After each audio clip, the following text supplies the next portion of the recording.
Hello and welcome to Tax Matters. I am Pearl Naimaka. And I am Chiamaka Ohaochi. We are now effectively in the second quarter of year 2019. Of course, in this second quarter, the government of President Muhammadu Buhari will be inaugurated for a second term. That's coming on May 29th. And of course, a few days after that, the 9th National Assembly will be inaugurated. So fresh beginning, fresh starts. We begin today's episode with news making the rounds. The Voluntary Offshore Assets Regularization Scheme has been formally unveiled in Abuja. On Tuesday, the 2nd of April, the Federal Minister of Finance, Mrs. Zainab Ahmed, and her counterpart at the Federal Ministry of Justice, Attorney General of the Federation, Mr. Abubakar Malami, SAN, jointly performed the unveiling. In attendance was the Executive Chairman, FIRS, Mr. Babatunde Fowler. It will be recalled that on October 8, 2018, President Muhammadu Buhari signed Executive Order Number 8 on VOAs. According to Mrs. Ahmed, who described VOAs as the twin sister of VADs, the scheme provides a one-year window commencing from October 8, 2018 for affected taxpayers to declare all offshore assets and foreign-sourced incomes with the aim of enthroning the culture of accountability and honesty in citizens of Nigeria. VOAs has been designed to provide a platform for taxpayers to declare all their offshore assets and foreign-sourced incomes relating to the preceding 30 years. Under the scheme, a person who makes the voluntary declaration will be exempted from possible criminal prosecution for tax offenses relating to previously undeclared offshore assets. In another development, the Executive Chairman FIRS, Mr. Babatunde Fowler, has announced that the service is targeting to generate about 750 billion naira from 55,000 millionaires tax defaulters. Mr. Fowler said this in Abuja while addressing the House of Representatives on the 2019 to 2021 medium-term expenditure framework and fiscal strategy paper. According to Mr. Fowler, the recent substitution exercise carried out by the service resulted in the recovery of 23.25 billion naira. He said, and I quote, "From the bank account substitution exercise, we used banking information to bring non-compliant taxpayers with 1 billion naira and above turnover to comply. This exercise has been extended to cover those with a turnover of 100 million naira and above. To date, about 500 of them have come forward and they have paid, and we have collected in the region of about 24 billion naira. We believe we should be able to go through the 55,000 before the middle of 2019. End of quotes. Welcome once again. The FIRS remains constantly in touch with its public, taxpayers, fellow revenue agencies, and other stakeholders. A few days ago, the newly inaugurated Independent Corrupt Practices Commission, ICPC, came calling at Revenue House, Abuja. On hand to receive the ICPC team led by its chairman, Professor Bolaji Owansonye, was Mr. Babatunde Fowler, Executive Chairman, Federal Inland Revenue Service. When we started in 2015, we said we have to look at ourselves, look at our weaknesses, first of all, and then our strengths, and also rechart our vision. And in doing that, we came across this book, which also fell in line with the vision of the reformed FIRS. This book is a book on our president, and it shows his life as a military head of state, a civilian, and eventually until he assumed office as an elected president. Now, the virtues that we found in this book, which aligned with our vision, number one was love of country. And we believe that anyone who joins the armed forces, who is willing to lay down his or her life, must love the nation. Number two was contentment. In his civilian life, he led a very peaceful, humble existence. And then thirdly, the issue of the nation gingered him to come out to run for president because he believed he had something to offer. And those are the virtues I said should be the same virtues that guide FIRS going forward. We should do this job for love of nation and love of people. We believe that every additional naira that we generate is going to increase the standard of living of all Nigerians.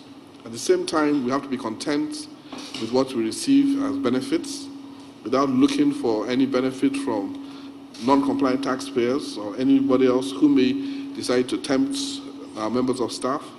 And lastly, we should stay in this job because we have something to offer. I'd like to present this book to you, and it's titled Taxpayers Are King.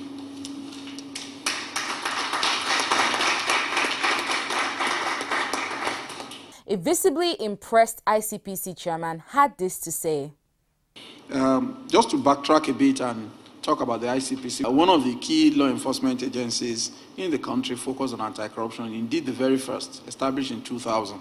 Its focus is threefold. The first is enforcement. We have power to arrest, to prosecute, and to enforce the laws, not just our own laws, but actually, in fact, any anti-corruption legislation. The second is prevention. We have power to instruct agencies of government, including FRS, for example. If we saw that there is a place or a process through which money is being or revenue is being lost, to instruct the agency of government to take remedial actions or to reverse it. And if they default, we can take an enforcement action on that. The third, of course, is public education. We were inaugurated by Mr. President on the 4th of February. Since the new board took over, we've taken certain measures. The first of which is we have set up a tax fraud and illicit financial flows unit, specifically designed to work with FRS and any other agency that will help us to diminish corruption as related to tax and all that. Then, of course, the tax fraud and IFF unit will look at the issue of underpayment or non-payment at all of tax. When you become our candidate, it's now a rule. If you are a company, we'll check your tax record. Automatically, it's default. We will check. Before, that never used to happen. So we'll check everything so that at the end of the day, we may not catch you on the thing that brought you to our office in the first place, but we'll catch you on something else. If you're a public officer, we'll check everything. You will give us a program and a rendering of all your assets.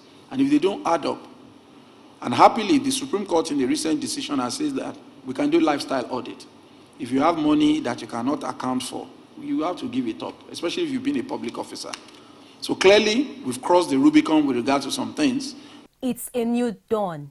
The days of tax evaders are obviously numbered. Welcome back. Talking about the Federal Inland Revenue Service being in constant touch with its public, and of course, as Professor Owansonye said a few minutes ago, even the ICPC is strongly focused on public education. The Federal Inland Revenue Service has a Federal Enlightenment and Engagement Tax Team, FEET, that is constantly on its feet, educating, propagating, and informing the public on taxation. On Friday, the 29th of March 2019, FEET collaborated with the Tax Club University of Lagos on a tax walk around the streets of Ikeja in Lagos. We have the culture of organizing the tax walk every year, in order to sensitize people about taxes, the importance of paying taxes. We cannot underestimate the fact that in Nigeria, to get things done, we need taxes, we need money. And then this money can only come from payment of taxes. This is what is obtainable in advanced country and the likes. So that's why we've taken it upon ourselves to ensure that every year we come out, we discuss tax, we have fun, and we ensure that everybody gets the message we are trying to pass across.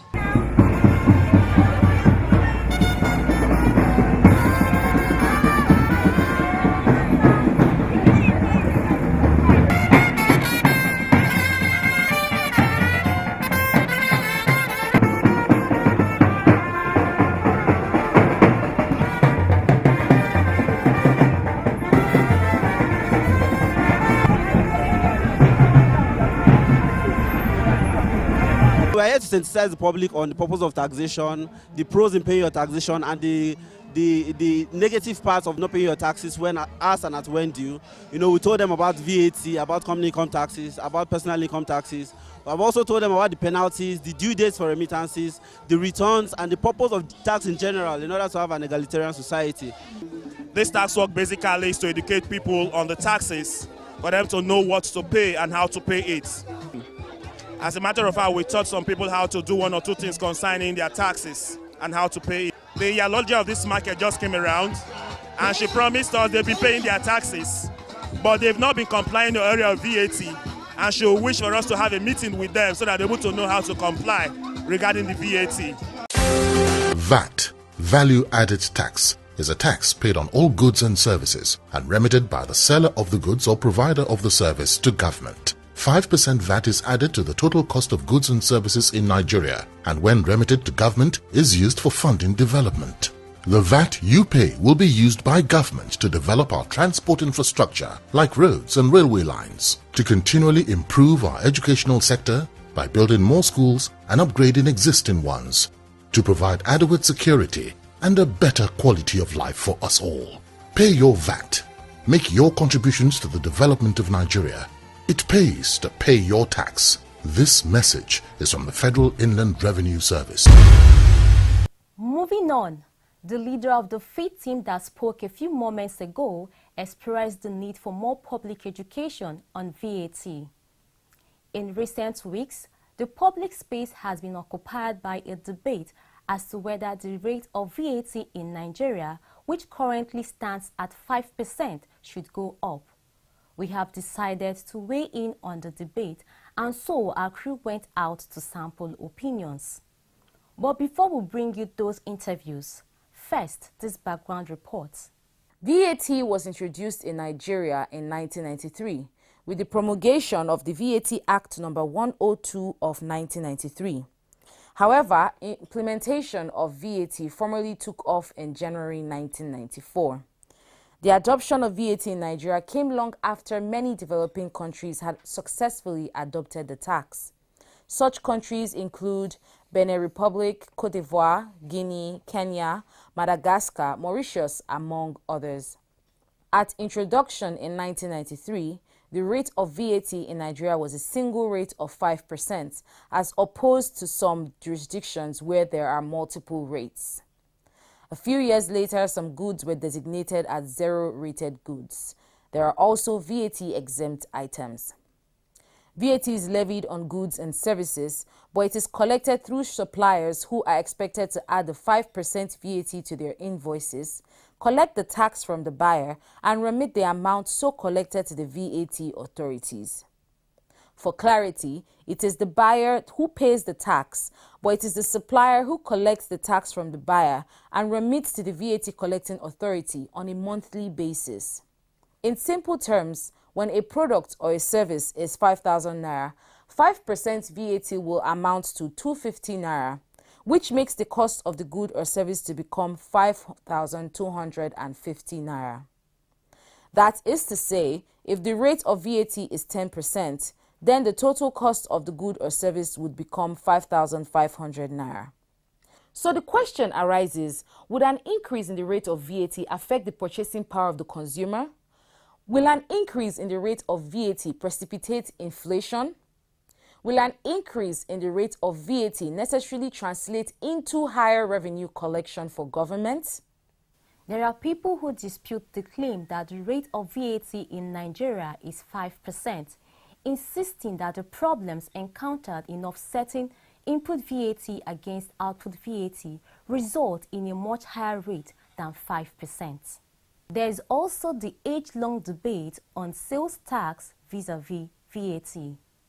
The value-added tax, or VAT for short, and sales tax are both forms of consumption tax. The difference is that in sales tax, you don't recover any of the tax you pay in the cost of production, whereas in value-added tax, you recover the tax that is paid along the production chain. So what we have in Nigeria, even though it's called the VAT, is in reality a sales tax, in the sense that many businesses do not recover any of the tax that they pay in the cost of production. If you look at the VAT Act in Nigeria, there's a section 17 of that act that clearly defines who can recover input VAT. And that section essentially allows recovery under two circumstances. The first circumstance is if you are a trader and you buy or import materials for resale, then what you pay as VAT on the purchase will be recoverable. The second instance is where, as a manufacturer, you pay VAT on your input raw materials. Then you can recover the VAT from the output VAT you charge on your sale. The difficulty there, however, is that if you take a typical production company that is into manufacturing, the raw materials is probably about 30% to 50% of their total cost of production. So what they actually recover is just about 30% of their total VAT cost. That's even for those who are allowed to recover it, i.e. traders, as well as those engaged in manufacturing. But most other businesses don't recover any of the VAT incurred on their input. So take a typical firm like mine, where we have, we pay for services, pay for electricity, we pay for suppliers, etc., to be able to do our business, which is providing services. In the typical VAT world, the VAT that we pay on those services that are input to us, we can recover against what we charge on our services as output VAT. But in Nigeria, we can't. So those VAT that we pay, on one hand, is cost to us. And what we then collect from our customers, we simply hand over to government. I can illustrate this by using a very simple example, and I had sort of done some calculations here to help guide my thoughts. Let's say my cost of input, my input costs 100. In a typical VAT scenario, I would pay 5% VAT, just to stay with the Nigerian VAT rate, on that 100. So that's 5% VAT that I pay as input VAT. Let us then say that I typically will mark my cost up by 50%. So that means I will sell my service at 150, and I will charge VAT on it, which at 5%, and that will give me 7.5 naira. What I'm then required to do is to recover the 5 naira I paid on my 100% input cost from the 7.5 and only pay additional 2.5. So in total, government will get the first 5 when I bought the input, and the 2.5, which is the excess of my output VAT over my input VAT. So total 7.5. What we have in Nigeria, however, is completely different. So in the first instance, I still pay my 5% on the 100% cost. That 5% goes to government. Now my cost is no longer 100, but 105, because the VAT I paid is part of my cost. So if my markup is still 50%, that means total sales price for me is going to be 157.5. Sorry, 105 will be my cost. If I then mark that up by 50%, I get 157.5 naira as my selling price. I then apply VAT of 5 on that to get 7.875 naira. So in total, government gets 5 naira, which I paid when I incurred the cost, and 7.875 naira, which I now charge when I provide the service. So in total, 12.875 naira is given to government compared to 7.5 in the first instance. Some people look at our rate and say our rate is too low. They fail to appreciate the peculiar dynamics of how VAT works in Nigeria. So we work on the telecommunications sector. The telecommunications sector has been able to assist other industries to bring products and services to our fingertips. Now, quickly going to the issues affecting the telecommunications sector. So I would like to focus on the tax part. Number one is about claiming of input VAT by the telecommunication industry. How do we mean in this regard? You see, when companies incur expenses, they pay VAT. As expected now, when they make sales, they should deduct the VAT they've suffered from the VAT they've collected when they make sales. In this case, the education sector, when they render services. But because the way our VAT Act is as of today, the services industries are disadvantaged. They cannot claim this input VAT directly from the output VAT they collect. So that leads to it has cash flow impact of this company, and it also affects their ability to invest further in this sector. Mr. Tayo Olugbenro is of the view that if the VAT rate should go up, it should be accompanied by a lowering of the rate of income taxes. I actually will advocate for possible VAT increase for a number of reasons, but with certain conditions. When we compare 5% to 12.5 or 15%, we also need to factor in the limitation of the input VAT scheme. So if we're considering a raise, which I support, and the reason for supporting that is that I think it's a more administratively convenient tax to collect. It is tied to consumption, and there are fewer people than direct taxes that government need to chase to be able to collect that tax. Everybody, any income is supposed to pay personal income tax, but the capacity to chase 50 million or 70 million potential income earning people is limited. But if you're going to do that, my own model will have been to be complemented with a lowering of the direct taxes. You know, because if you lower direct taxes, maybe company income tax or personal income tax, you increase disposable income, and therefore the household have a lot more money at their disposal to be able to reflate the economy and keep things going. Whatever amount you are losing from the direct taxes is complemented by the amount you may be getting from a more difficult to evade indirect taxes. And from the government side, as represented by the Minister of Finance, higher VAT rates must be imposed on luxury items. What is likely to happen is we reduce the taxes, but there are some special taxes that we will be looking at imposing. For example, luxury taxes. So if you have a jet, we will be taxing you specially for that. If you have a special yacht, we will be charging you for that. Now to our respondents. Well, I think an increment in VAT at the moment is going to be fair, is unfair based on the economic situation in the country.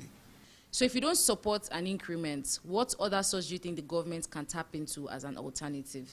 Well, I think there are other sources of income that the government can actually tap, because looking at the various national resources that we do have, which are being untapped at the moment, and there are so many loopholes in the economy. Even this VAT or the thing that we're even talking about, what's the compliance rate? I don't think the government is actually pursuing it enough, because there are so many informal sectors out there that are not actually complying with the VAT. So I think if they can be rigorous in their drive for this VAT collection, definitely I think it should be enough for the government to do so many things, to actually finance the budget and every other things. So there's this talk about an increase in VAT in Nigeria, which is at 5% currently. What's your take on that? It is a good development that the value-added tax rates will be increased, but the timing is wrong, because you cannot match the increase in value-added tax rate to increment in minimum wage. It's as if that you are giving from the left and taking from the left. Therefore, if value-added tax rate is going to be increased, it's not at the time you are increasing the minimum wage, because already people are complaining about their standard of living. And mind you, what is a value-added tax? Value-added tax is a consumption tax. The more you consume, the more you pay. If you are now increasing from 5%, are we saying that the minimum wage is going to be increased along with the rate of minimum tax? What are we talking about? 30,000 per month. Then when you look at the manufacturing, they are going to pass the bulk of the VAT to final consumer. Therefore, if they want to increase value-added tax rate, it's going to be in a different time, and it's going to be maybe goods that are meant for the highest people, the highest bracket income earners.